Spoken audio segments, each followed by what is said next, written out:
assalaamu calaykum waraxmatullaahi wabarakaatu.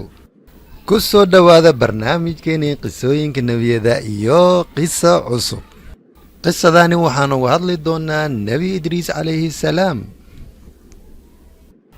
sidii balanta ahayd hanaga ilaawin inaad janalkeeni saarto like iyo sabscribe iyo inaad u samayso sheer si aad ula socoto qisooyinka soo socdaan ee nebiyada nabadgelyo korkooda ahaatee.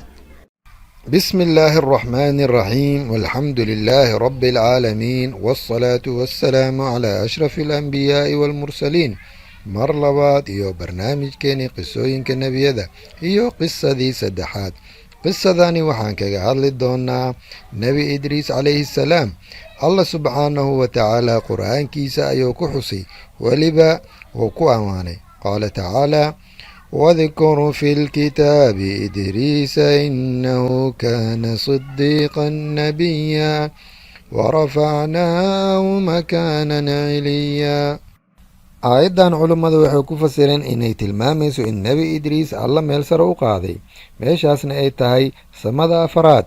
sidoo kale nebi moxamed salaallahu calayhi wasalam markii laga waraystay safarkii al-israa iyo almicraaj wuxuu sheegay in nebiyo badan oo soo arkay, nebiyadaasna waxaa ka mid ahaa nebi idriis oo ku soo arkay samada afaraad.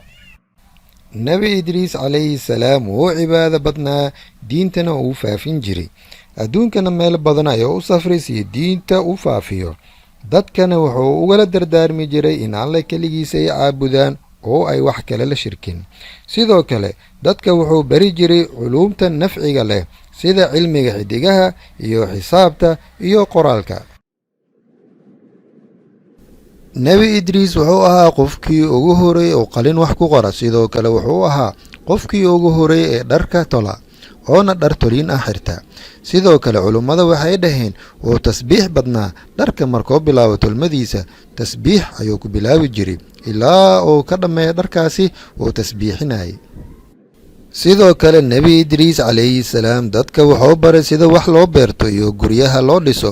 xitaa cilmiga injineeriga asaga ayaa bilaabay oo dadka baray. bugaagta taariikhda reer masar waxaa ku qoran in dhismaha iyo cilmiga injineeriga in nebi idriis ay ka dhaxleen. geeridiisa waa laisku khilaafay. culimmadeenna waxay dhaheen taasi caddeen uma hayno, yacni allaahu aclam. laakiin kutubyada israa'iiliyaadka loo yaqaano waxaa ku qoran in nebi idriis uu ahaa qof cibaado badan. marka waxaa ku soo dhacday in alle ka codsado inuu cimrigiisa u dheereeyo si cibaadada u badiyo oo ajirkiisa u bato. maalin asagoo waddada iska socdo oo tasbiixinayo ayuu malag malaa'igta ka mid ah ayuu arkay. wuxuu malagaasi ka codsaday inuu samada geeyo si uu alle ugu codsado inuu cimrigiisa u dheereeyo. malaga ayaa baalishiisa ku qaaday samada afraadna wuu geey. markaasi malakulmowd ayuu samada afraad ku arkay, wuu salaamay. malagii kale wuxuu malakulmowd ku yidhi nebi idriis wuxuu rabaa inuu alle ka codsado in cumriga loo dheereeyo. malakulmowd wuxuu yidhi waa arrin la yaab leh. aniga alle wuxuu igu amray in nebi idriis aan nafta ka qaado oo weliba samada afraad aan ugu qaado. taasi ayaan la yaabnaa. nebi idriis ayaaba samada afraad igu sugayo. sidaas ayaa nebi idriis nafta lagu qaaday. nebi idriis calayhi salaam cumrigiisa wax laguma darin, balse alle wuxuu ku sharfay in samada afraad nafta lagu qaado. waa sida kutubyada israa'iiliyaadka ay ku sheegeen. xaqiiqdeeda in ay sidaas tahay iyo in kaleba waxaan leenahay allaahu aclam. keliya waxaan ognahay in nebi idriis calayhi salaam darajadiisu ay sarayso.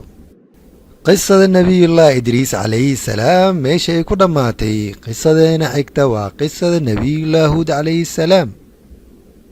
qisooyinkeena si aad ola socoto iyo wax walba aan soo dhigno hanaga ilaabin like, sabscribe iyo sheer. wassalaamu calaykum waraxmatullaahi wabarakaatu.